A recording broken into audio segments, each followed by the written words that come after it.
আজ আমি আপনাদের নিয়ে চলেছি সিলেটের ঐতিহাসিক এমসি কলেজ মাঠে, যেখানে আয়োজন করা হয়েছিল ডক্টর মিজানুর রহমান আজহারি হুজুরের এক বিশাল মাহফিল। লক্ষ লক্ষ মানুষের সমাগমে ভরে উঠেছিল পুরো মাঠ। আর এই অসাধারণ মাহফিলের অভিজ্ঞতা আমি আপনাদের সঙ্গে শেয়ার করব। চলুন শুরু করি।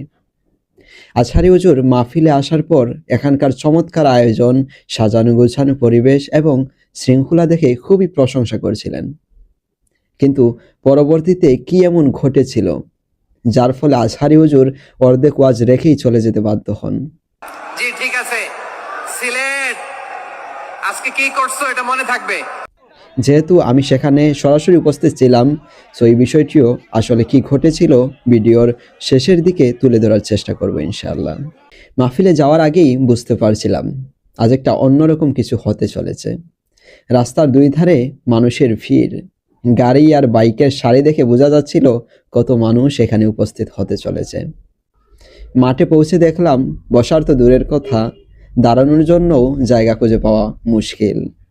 মানুষজনের এই আগ্রহ দেখে সত্যি অবাক লাগছিল। মাহফিল শুরু হলো। ডাক্তার মিজানুর রহমান আজহারি হুজুরের কণ্ঠের জাদু যেন পুরো মাঠকে মনোমুগ্ধকর করে রেখেছিল।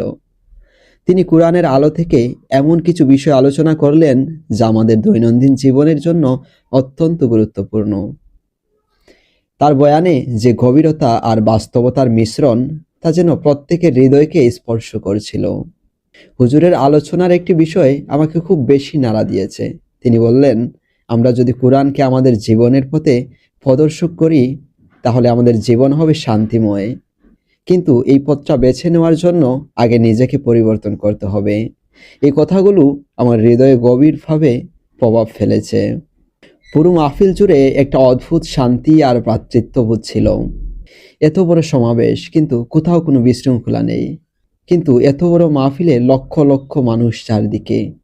মাহফিলের একদম শেষের দিকে আজহারি হুজুরের সামনে, প্যান্ডেলের একদম সামনে বসা কয়েকটা ছেলে পেলে বিশৃঙ্খলা সৃষ্টি করে। আমি তখন সেখানে উপস্থিত ছিলাম। আমার কাছে বিষয়টি পরিকল্পিত মনে হয়েছে এবং যে পোলাপাইনগুলো বিশৃঙ্খলা সৃষ্টি করে ওদের বখাটের মতো লাগছিল। আর আমার মনে হয় ওরা কোনো দল বা লীগের কর্মী। বিশৃঙ্খলা অতিমাত্রায় বেড়ে যাওয়ায় আজহারি হুজুর তখন মাহফিল ছেড়ে চলে যেতে বাধ্য হন। যাই হোক, এই বিষয়ে আর বেশি কথা বলতে চাচ্ছি না। সবাইকে অনেক অনেক ধন্যবাদ। দেখা হবে পরবর্তী কোনো ভিডিওতে। আল্লাহ হাফিজ।